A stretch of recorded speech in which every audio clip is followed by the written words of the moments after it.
Baie welkom by die voorlesing van die Afrikaanse Sabbatskoolles vir blindes en swaarsiendes. Hierdie lesse word voorsien deur die Wêreldkonferensie van die Sewende Dag Adventiste Kerk. Die voorlesing van die les word aan u gebring deur SSL in samewerking met Adventiste Wêreldradio Afrikaans en word voorgeles deur Marlena Nel.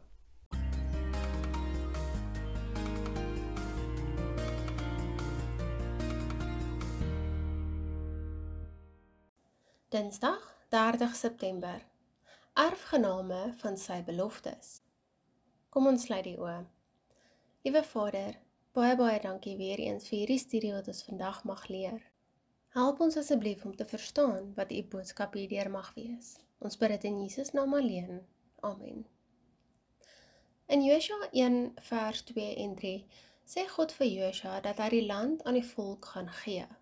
Tog noem hy ook dat hy dit alreeds gedoen het. Wat beteken dit? Kanaan was 'n geskenk van die Here, die ware eienaar. In verse 2 en 3 word twee verskillende vorms van die werkwoord om te gee gebruik en weerspieël sodoende twee beduidende aspekte rakende die inbesitneming van hierdie erflating. Die eerste werkwoordvorm gee uitlating aan die gee van die land as iets wat in werking is, 'n proses. Slegs die gebiede oorkant die Jordaan was in daardie stadium in Israel se besit.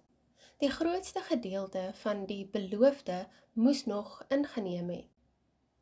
In Josua 1 vers 3 word die vermelde werkwoord in die voltooide teenswoordige tyd gebruik, wat die indruk skep dat die land alreeds gegee is. Die Afrikaanse vertalings gebruik egter deurgaans die teenwoordige of toekomstige tye. Party Engelse vertalings, soos die King James vertaling, blyk raker vertolkings te gebruik. Let ook op die onderskeid in die oorspronklike Hebreëus. Noten in vers 2, ek gee, en notative, wat ek gegee het. Wanneer God die onderwerp van sulke handelings is, praat mens van die profetiese voltooide teenwoordigheid. Waarom? Omdat die vervulling van die betrokke ding wat hy beloof het, so seker is, dat dit as 'n voldonge feit, met ander woorde as 'n teenswoordige werklikheid aanvaar kan word. Die persoonlike voornaamwoord wat 2 kere in vers 3 gebruik word, julle, is duidelik in die meervoudsvorm. So die belofte word nie net aan Josua gemaak nie, maar aan die hele volk Israel. Die verwysing na die belofte wat aan Moses gegee is, dui hier op 'n voortsetting van God se oorspronklike onderneming. Let ook op die Hebreëse woord kol, of almal, of elke, wat telkens in die eerste hoofstuk gebruik word. Hierdie selfstandige naamwoord kom mens periodiek te. Dit sê vir die leser dat nog Josua, nog die volk, God se doelstellings sonder 'n geheel benadering of sonder 'n allesomvattende integriteit kon bereik het.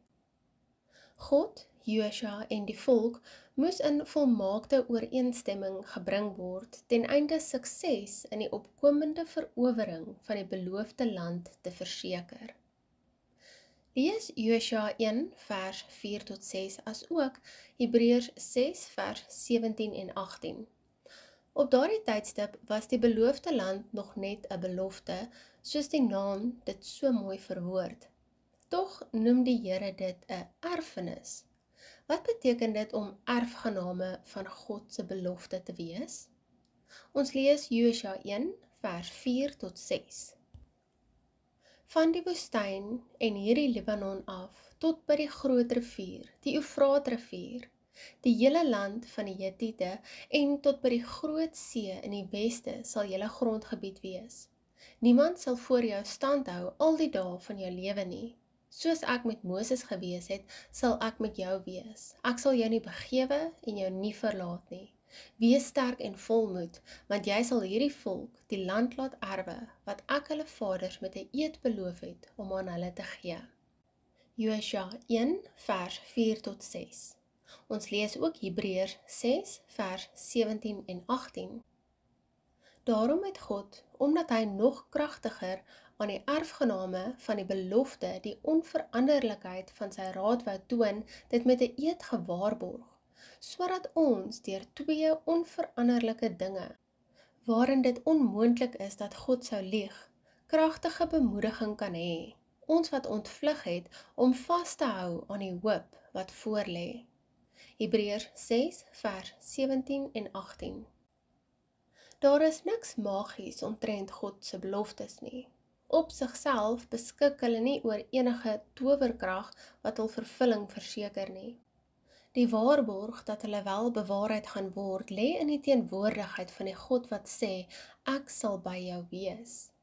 God se teenwoordigheid was inderdaad onontbeerlik vir Israel se oorlewing. Daarsonder sou hulle bloot een van die vele nasies in die ou nabye ooste gewees het, 'n volk sonder 'n spesiale roeping, identiteit of sending, soos Eksodus 33 vers 12 tot 16. God se teenwoordigheid was dus die groot geheim tot Josua se uiteindelike sukses.